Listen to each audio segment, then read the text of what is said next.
The agony of leading leaders. A general dictionary defines a leader as someone who influences or leads a group of people towards a specific goal, or someone who holds a high degree of control or influence over a nation and its citizens, etc.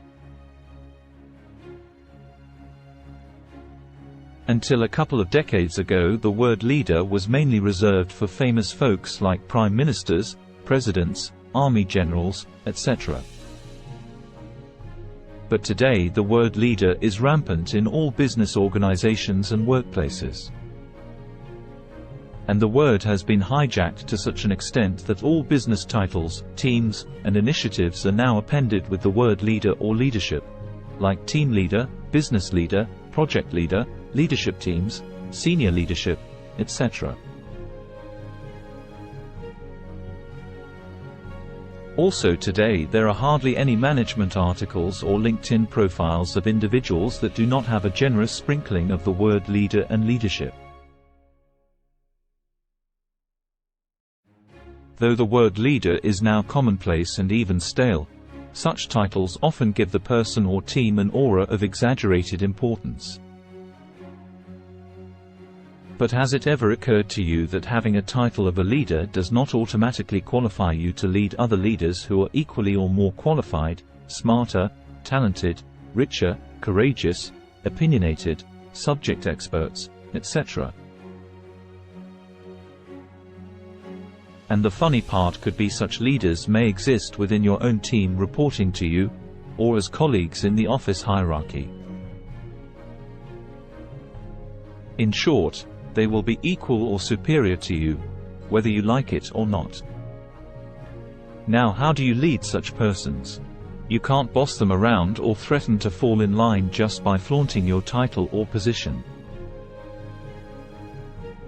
And your ideas, suggestions, or advice may fall on deaf ears, or you may even face a rebellion if you try to do so. It's not just workplaces that have this problem. This tricky situation is applicable in other professions also when dealing with highly qualified lawyers, surgeons, doctors, judges, bureaucrats, top government officials, professors, scientists, artists, police officials, directors, etc., whose egos will be operating on a hair trigger. Anyone can easily lead a bunch of sycophants or obedient sheep who don't question your decisions. But what if you are suddenly pushed into a situation where you have to lead or manage a bunch of leaders ranging from calm to cranky? How do you get them to do what you want them to do? What buttons do you press, or not press, to ensure their egos are not bruised and relationships are not spoiled?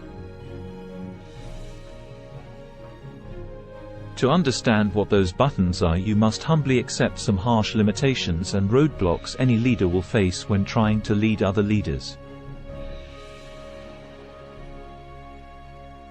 Followers. To be called a leader, he or she must have some followers. But talented folks would have been there and done that, and will rarely take kindergarten advice or threats lightly. Such people will not fall in line with a leader because they do not consider themselves as anyone's followers. They see themselves as leaders and will expect to be treated as one.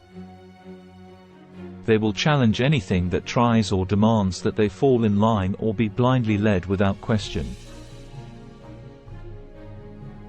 If you try traditional leadership methods like inspiring speeches, motivational charades, or one-way communication, you will only become an object of ridicule rather than a leader.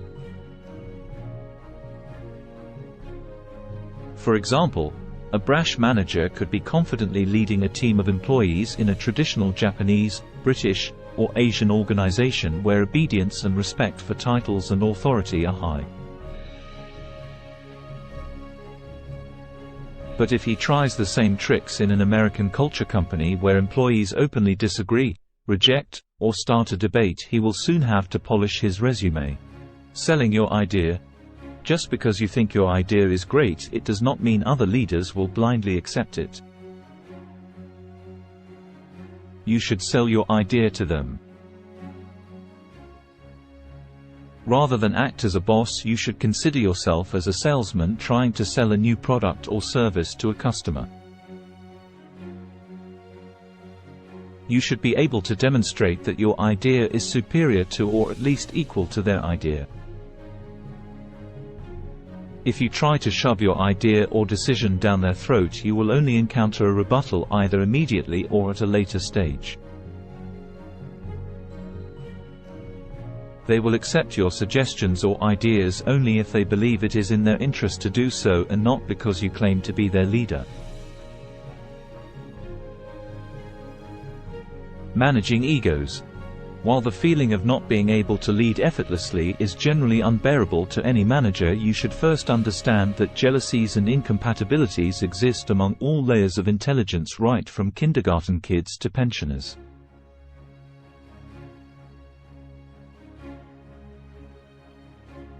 In fact, the higher the intelligence, the higher will be the politics and ego wars. On the outside everything may seem diplomatic, but internally it will be a simmering cauldron of envy, hatred, and professional jealousy. This is why you will rarely find teamwork among highly qualified lawyers, surgeons, doctors, judges, professors, scientists, etc. Age factor also makes a big factor or roadblock in your success. For example, a young dynamic MBA graduate in charge of a hospital or university will rarely be able to command obedience from senior surgeons or seasoned professors who could be twice his age.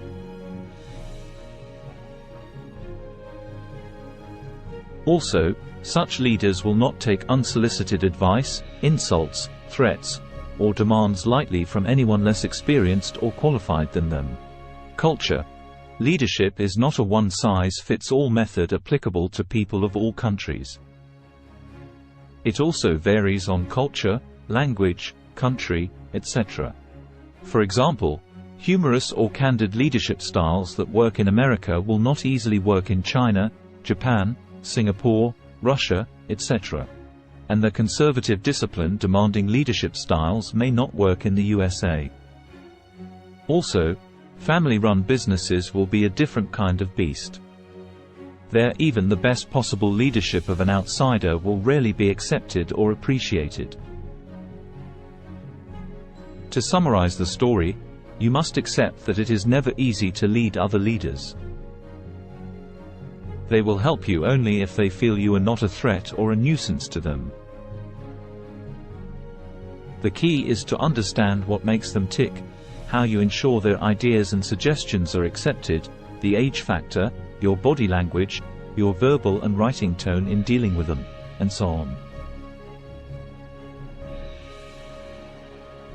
Also, the method you adopt for one leader may not work for another leader, and each must be read like a separate book. Only when you master these skills you will be able to make some progress in managing your flock. So always remember that leading a bunch of sycophants or obedient sheep is as easy as walking in a park. But leading leaders is like walking in a jungle. You will never know which wild animal will pounce on you.